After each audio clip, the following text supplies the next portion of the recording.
a go-go. Hey kid, what's up? Do you hate having to eat those healthy vegetables? Is nutrition getting you down? Well, cheer up! Help's on the way. Say hello to GMO, genetically modified organisms. You can eat them all day. Not only will mealtimes be extra delicious, they'll also contain oodles and oodles of insect genes and fish genes. Just think of all that extra yummy goodness. But that's not all. We're irradiating everything you eat, so you'll never have to absorb a single nasty nutrient ever again. And don't forget about pesticides. Plenty of those. Yes, sir. Like to know more? Well, let's take a look. Corn is a staple food used in many, many ways throughout the food industry. Growing it takes time, money, and lots of pesticides to protect the crops from bugs, vermin, and fungus. Now, some people think that pesticides made by big biotechs are harmful for humans, animals, and the environment, but that's okay. We've solved that problem. Our GM scientists are putting the pesticide right inside the crops. That's right. Isn't that amazing? The food itself will kill those pesky critters stone cold dead.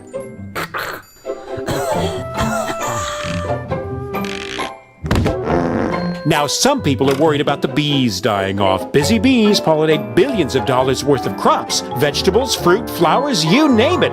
But some insects are just plain greedy. They'll eat everything in sight if you don't watch out.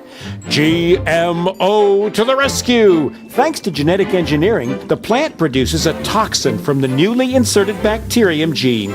The toxin kills insects, but not humans. The Bacillus thuringiensis toxin destroys the insects' stomachs. Ouch.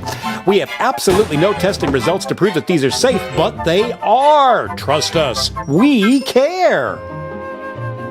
And because the pesticides are already growing right inside the crop, GM plants can withstand more weed killer than the old-fashioned organic crops. No weeds, no bugs. More food, more profit. What's not to like? But that GMO goodness isn't just about corn. There's rice, soybeans, cotton, alfalfa, soybeans, papaya, soybeans, oilseed rape. Is that all? Not on your life. GM is the gift that keeps on giving. The possibilities are endless. Just imagine you're a limey Brit trying to grow strawberries in the frozen wastes of Scotland land. Well, in the future, why not insert a gene from a codfish who's built to thrive in the icy North Atlantic? Result, frost-resistant strawberries. Wow, I want it now. The effects of GMO food on humans aren't as tried and tested as we'd like, but there are much more important things that need our attention right away. The population is exploding. How will we feed everyone? We need food security, and we need it now. But just because tests on rats eating genetically modified potatoes showed them growing slower after 2 or 3 generations and developing fertility problems, and some organ development issues, some goody two-shoes scientists and whiny campaigners worry that that might happen to humans too. Well, let's wait and see. In the meantime, the biotech companies can rake in the profits that will fund more exciting GMO experiments. We love farms. We love them so much, we want them all. We want to persuade every potential partner farmer to forget all about that silly organic farming and get with us on the GMO bandwagon.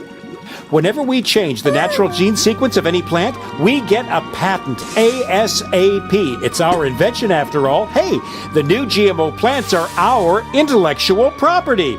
We aim to achieve total control of the seed.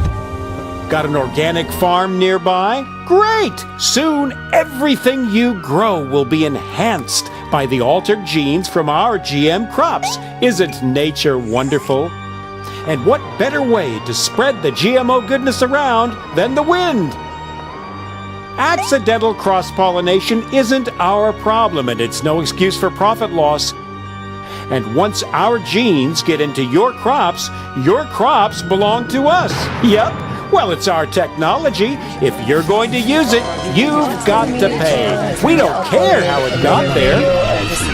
When we own the food, Daddy Dr. William Thompson so those naughty You'll hear his farmers better voice in not just a save their second. seeds for next year's crop. He openly admits that They vaccines do. with thimerosal cause tics and autism-like features, that he doesn't know why they're giving them to pregnant women, that he would never himself give his pregnant wife a thimerosal-containing vaccine, while thousands of pregnant women every day in this country and across the world continue to be injected with a toxic heavy metal because of papers like the one that he wrote for the CDC back in 2007.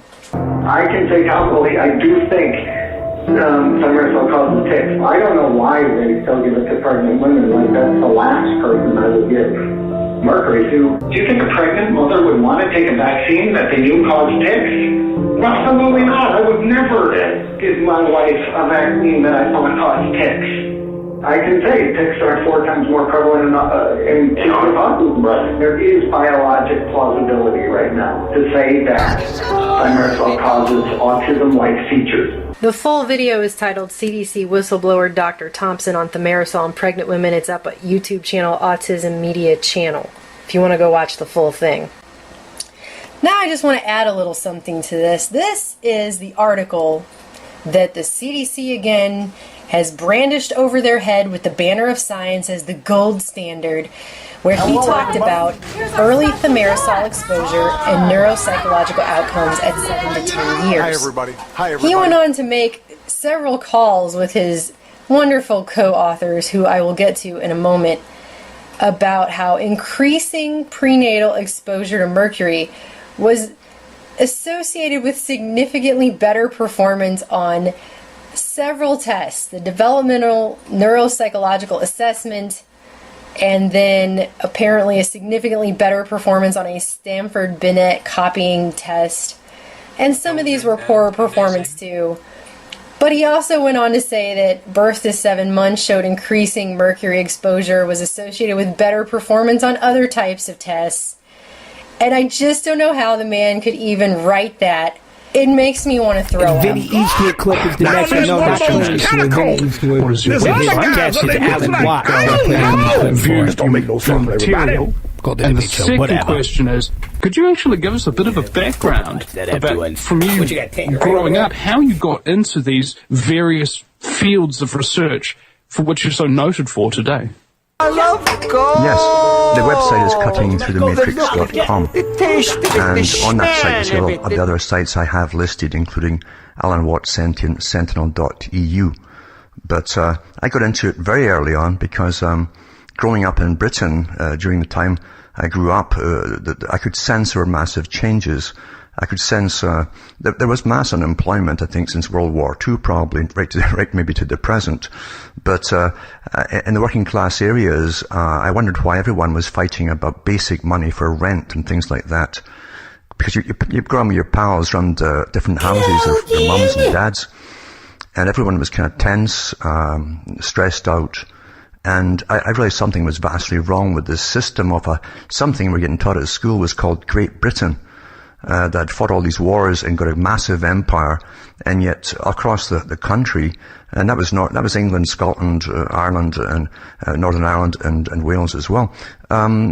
People were on almost fixed incomes, and it really was a fixed type of system, a rigged system on how much can you pay the average person just to sustain them and no more. By the way, we're going back into that's austerity. But it was a rigged system. And then I found out at school that the history I was being taught there did not tally up with the history that I could find in the big archives, in the big libraries around me. So I used to go, I had passes to get in, because I did awfully well in school, so I got adult passes even at the age of 5 and 6, you know. And so I got into the old books. Many of them, by the way, went back to the 1700s, even old newspapers from the 1800s. And the versions were given, even about Scotland, were completely different of the modern histories. And I realized early on, when I caught on to sociology, basically, and the writings of big players, who attended world meetings to do with cultural organizations and the future they were having. Lots of world conferences. When you read the books of Bertrand Russell, H.G. Wells even, who was a propagandist for this organization, it really was at the top at that time, living in a little bubble, and Huxley said this too, and we do. We grew up in a little bubble. Every age group is catered to right through your life. They know exactly what you want at 5, what you want at 10 or 15, and the sexual changes too, and libido, how to use it, how to keep years of your life wasted in a sense, as you just go around and just Next be a clip good is somebody who consumer I and just producer. found on YouTube. He's pretty interesting. The Alien Project, the Alien Fossil Project. He really thinks that he's found some skulls of aliens, and he doesn't believe in Alex Jones or David Icke. So here he's breaking down David Icke. It's always interesting because a lot of times he's into alternative media. I watch them alternative motherfuckers too. So right now we'll have fun with Mr. Alien Project Fossil Project, and then we'll see what he's going to say a bunch of bullshit. He's going to say Wembley costs a lot to rent, mate. Do you know how much it costs to rent Wembley Arena, mate? Yeah. Guess what? It costs about 1/10 of what you made off of it, man. So if it costs $100,000, you probably raked in $1 million when it's all said and done. When you do the math on it, okay, Ike. Next, which I mean, they're all huge, but this huge straw man thing they're gonna set up. He's gonna ask him, why don't you just give, how come you don't just cover your information? How come you don't just give out your books? And I think the BBC's setting them up to look good. Ike's gonna whip out a book, all ready for the question. You see how it's set up, and say, do you know how much it costs to print this book, mate? Yeah, I know how much it costs, Ike. You cut down some trees, turn it into pulp, make some paper out of it, and start printing.